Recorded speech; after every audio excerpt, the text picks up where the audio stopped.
Hello, my name is Frank Plilly with Milwaukee Technologies. This is just a short video about a Detroit Brinell tester model PHL-2.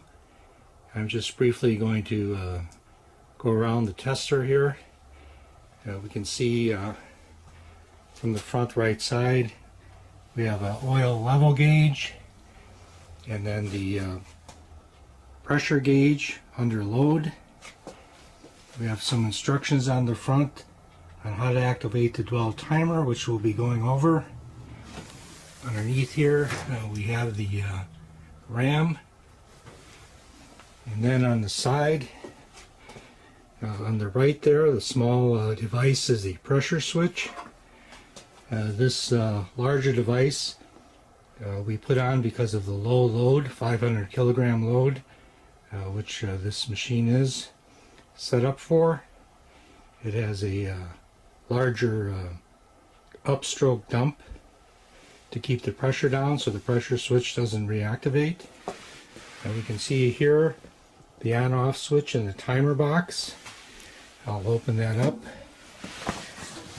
And inside we have two timers. There's the down timer on the left and the up timer, and two relays.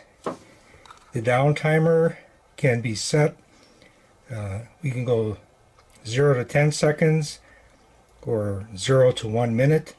We'll be setting this up for 0 to 1 minute. Normally 500 kilogram aluminum is tested for 30 seconds.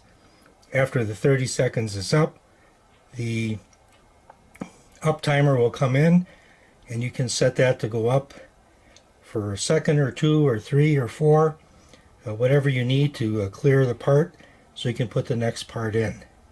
So we'll be getting to that in the demonstration. So I'll close this up. In the back of the machine, basically we've got the motor pump. We have the oil system here. On the left here is a safety valve, an additional safety valve that will override in case someone dead ends the load valve. So we have the solenoid directional valve on the back. And going to the cover here, you'll see it says 500 kilograms. That plug is pulled out, screwed out, and then you can just put a screwdriver down, adjusting to the right would increase pressure, to the left would decrease pressure. So basically very simplistic. And so what we're going to do is we're going to turn the machine on, just a normal on-off switch, and we're going to see the foot switch here. It's a dual action foot switch. We have a down on the right, up on the left, and see the RAM here. So we'll go down, and we're bringing the RAM down, and I'm going to stop the video for a second just so that we can put a test block in on the bottom. Okay, we're going to continue our demonstration. We're going to continue with the down switch until it makes contact with the part. After contact for 2 seconds or so, we'll release the foot switch, and then the timer will go on, whatever is designated. As you saw, the upstroke was 5 seconds it was set at. We had this one set, I believe, about 10 seconds for demonstration purposes. And so we want to make another test. We'll just go to the foot switch. We'll go down again. One of the features that we have built into this for safety, and I'll show you, once we impact, wait 2 seconds, we can release, but for safety purposes we can always hit the down switch, or I'm sorry, the up switch, and automatically go up. So that's a safety feature built in case something is going wrong, that you can override the upstroke timer. And as I stated, we'll take a little better look inside the box here. As we can see, the timers are just adjusted with these little knobs. There are numbers on here, 0 to 10 on both timers, but and at this point the timers are set on 10 seconds each one. But right on top of the timer right here is a little screw. Take a little screwdriver, you just turn it, and then this will go to 1 minute. We'll always leave this one in 10 seconds because in that time the RAM would go fully up.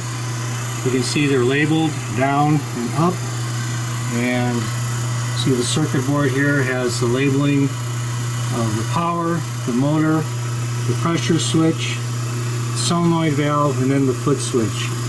So it's basically a very simple unit, and like I said, the RAM has a 10mm ball. And one of the features of this machine is that it uses a SAE 30 weight oil, which is not a hydraulic fluid, it's a little heavier oil, and because of that this machine needs to be run when it's warmed up.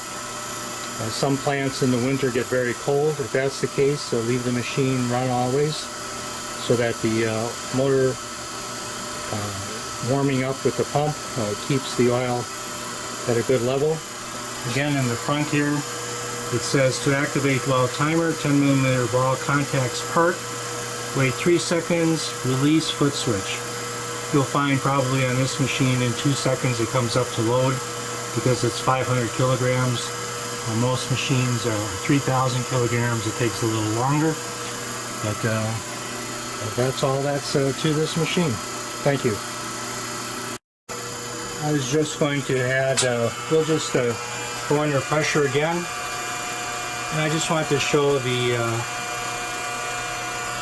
as it makes contact, you'll see the load gauge goes up to pressure, 500 kilogram, and after a few seconds it'll go on the upstroke and begin to go up. It releases and goes back down again. So as soon as you hit the down, it'll go all the way to 0.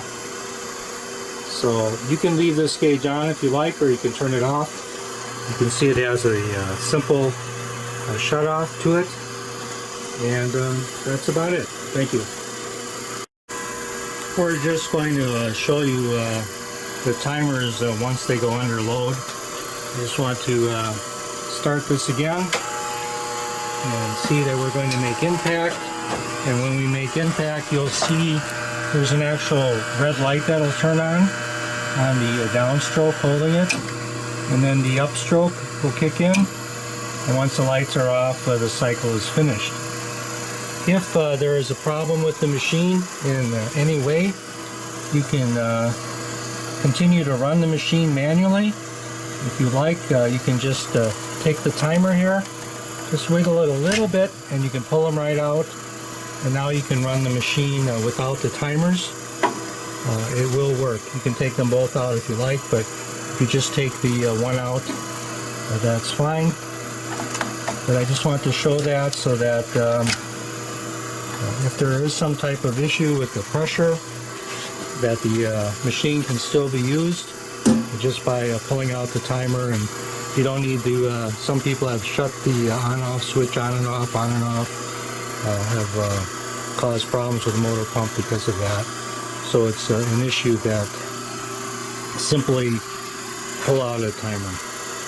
Thank you.